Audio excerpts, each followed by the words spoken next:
পাকিস্তানের শোয়েব আখতার এত জোরে বল করত যে লোকজন তাকে রাওয়ালপিন্ডি এক্সপ্রেস নাম দিয়েছিল। একজন ইন্ডিয়ার বলার করছে, ভাই ওয়াকের বলের অত স্পিড, আপনাকে বলের স্পিড নাই কে ভাই, ওরা গোস্ত খায় আর আমরা খাই না। গোস্ত না খেলে না বিয়ে শাদির স্পিড বাড়তে পারে না বোলিংয়ে।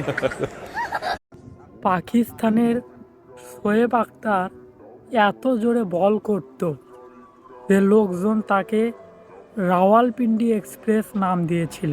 একজন ইন্ডিয়ার বলার করছে, ভাই ওয়াকের বলের অত স্পিড, আপনাকে বলের স্পিড নাই কে ভাই, ওরা গোস্ত খায় আর আমরা খাই না। গোস্ত না খেলে না বিয়ে শাদির স্পিড বাড়তে পারে